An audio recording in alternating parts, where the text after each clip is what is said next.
Que Dios te bendiga. Bienvenido al programa de las preguntas al pastor John, donde él contesta todas las preguntas que le lleguen a su bandeja de entrada en su correo electrónico. Y en esta oportunidad vamos a ver lo que nos tiene que decir acerca de cómo nos salva el bautismo. Dice así: el apóstol Pedro dice acerca de los escritos de Pablo, hay en ellas algunas cosas difíciles de entender. Segunda de Pedro 3:16. Eso es cierto, pero me atrevo a decir que esto también es cierto de Pedro. Y hablando de textos difíciles en los escritos de Pedro, la última vez examinamos Primera de Pedro 3:19. Hoy volvemos al tema para preguntar, ¿por qué dice Pedro que somos salvos por medio del bautismo? Si te lo has preguntado, sigamos escuchando. Esa es su afirmación en Primera de Pedro 3:21, pero ¿por qué lo dice? Un oyente llamado Josh quiere saber: Pastor John, hola, mi pregunta es esta. ¿Por qué decimos que el bautismo no salva cuando Primera de Pedro 3:21 claramente dice que sí? Y también escribe un oyente llamado Tom que dice: Pastor John, hola. A veces me encuentro con personas con contextos eclesiásticos que dicen que el bautismo en agua es necesario para la salvación y citan Primera de Pedro 3:21 para probarlo. Sé que somos salvos por gracia mediante la fe y no por ninguna obra nuestra, incluyendo el bautismo, pero ¿podría ayudarnos a formular una respuesta para quienes dialogamos con personas de tradiciones eclesiásticas que creen en la regeneración bautismal? Una de las grandes divisiones entre la Iglesia Católica Romana y los evangélicos protestantes es la manera en que cada uno entiende cómo la gracia salvadora de Dios llega al alma humana de forma salvadora. Los protestantes, como yo, creen que la gracia salvadora de Dios llega al alma de manera decisiva por la fe solamente.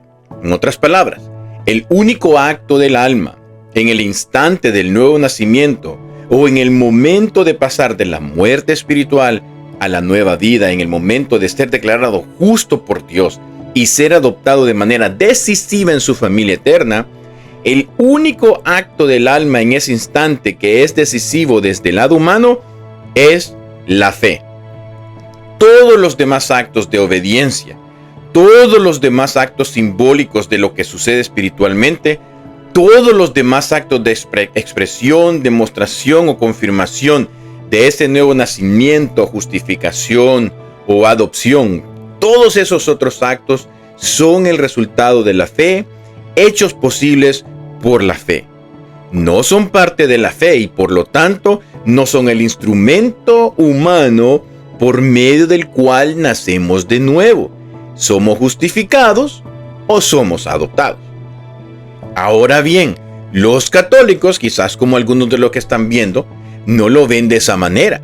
Más bien el catolicismo romano afirma que la gracia salvadora de Dios llega al alma esencialmente por medio de los actos físicos del sacramento administrados apropiadamente por un sacerdote humano o su representante autorizado.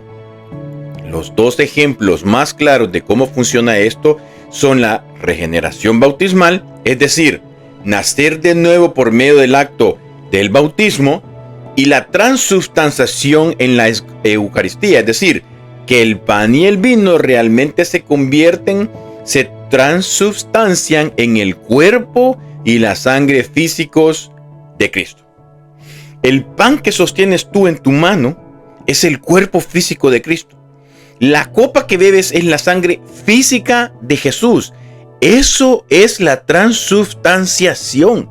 De modo que se preserva esta dimensión física de impartir la gracia salvadora. Así que, en el bautismo, el sacerdote o su representante autorizado aplica el agua al infante.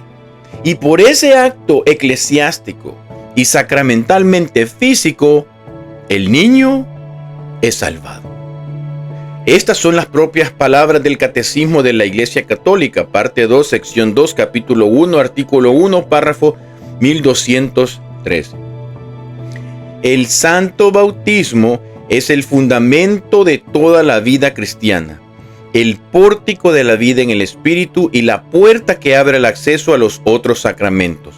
Por el bautismo somos liberados del pecado y regenerados como hijos de Dios. Llegamos a ser miembros de Cristo. Somos incorporados a la iglesia y hechos partícipes de su misión. El bautismo es el sacramento de la regeneración por el agua en la palabra. Ahora bien, los evangélicos protestantes como yo protestarían. No decimos nosotros. El bautismo no libera del pecado, no causa que alguien nazca de nuevo, no une a Cristo de manera salvadora. Todo eso sucede por la fe solamente en el primer instante de la fe salvadora, después del cual todos los actos de obediencia confirman la fe, confirman el nuevo nacimiento, confirman el perdón de los pecados y confirman la pertenencia a Cristo. Cuando Josh hace esta pregunta, pone el dedo en un par de textos bíblicos claves que sustentan esta postura evangélica. Josh dice: sabemos que el hombre no es justificado por las obras de la ley, sino por la fe en Jesucristo. Pablo escribe: nosotros también hemos creído en Jesucristo para ser justificados por la fe en Cristo y no por las obras de la ley, por cuanto por las obras de la ley nadie será justificado. Gálatas 2:16.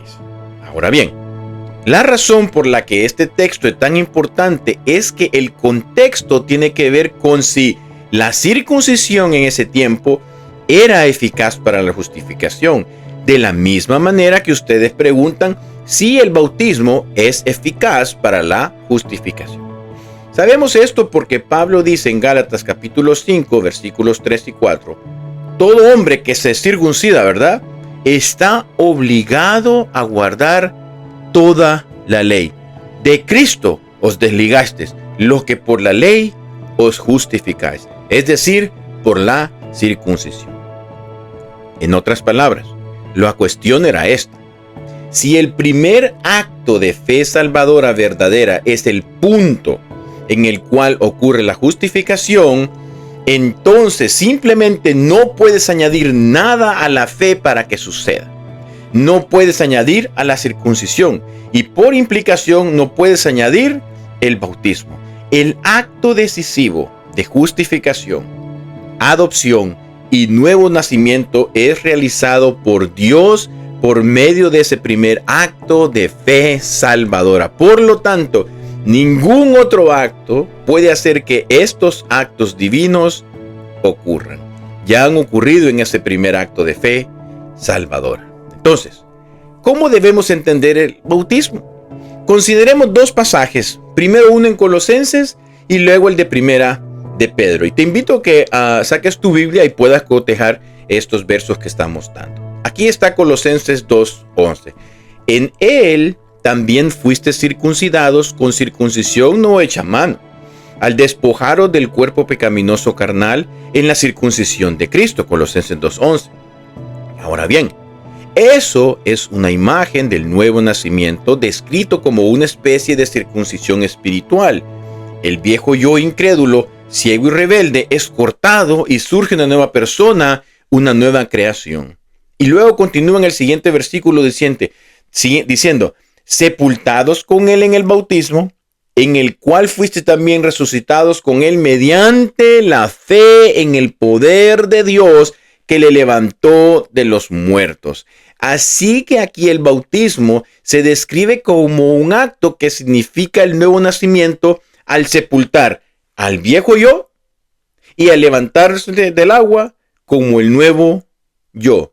Lo que nos impide malinterpretar ese acto como una causa física del nuevo nacimiento es la frase mediante la fe. Fuiste resucitados con Cristo mediante la fe. En otras palabras, Pablo cuida de no presentar el acto físico del bautismo como la causa decisiva de este nuevo nacimiento. Es una representación actuada de lo que está sucediendo y el efecto espiritual de lo que sucede es mediante la fe. Y esa es una frase crucial en Colosenses capítulo 2, versículo 12.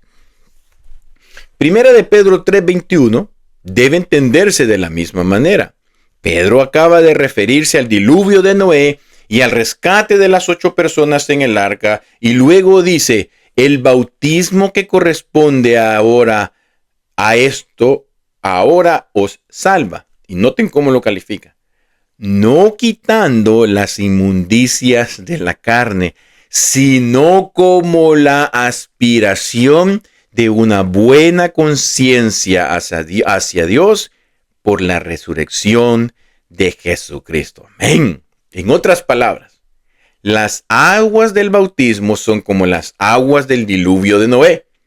Somos salvados de ese juicio. ¿Cómo? Pedro aclara y califica para que no pensemos que es el acto físico de pasar por el agua lo que salva. Dice que la salvación ocurre, no, un gran no, no quitando las inmundicias de la carne. Y luego le da al bautismo una orientación específica, sino como qué, como la aspiración de una buena conciencia hacia Dios. Esta aspiración es un acto del corazón que mira fuera de sí mismo y de todos los instrumentos humanos y clama a Dios, apela a Dios por gracia para salvar. Esta aspiración es el clamor del corazón de fe. Eso, dice Pedro, es el instrumento que recibe la gracia salvadora de Dios. El acto físico del bautismo es la parábola, es el drama, es el emblema, pero la realidad del nuevo nacimiento no es física ni se recibe por actos físicos. Se recibe por la fe y solamente por la fe. Luego el bautismo sigue como una hermosa y obediente representación de los efectos de la fe. Así que, hermanos, que Dios te bendiga y nos vemos hasta la próxima.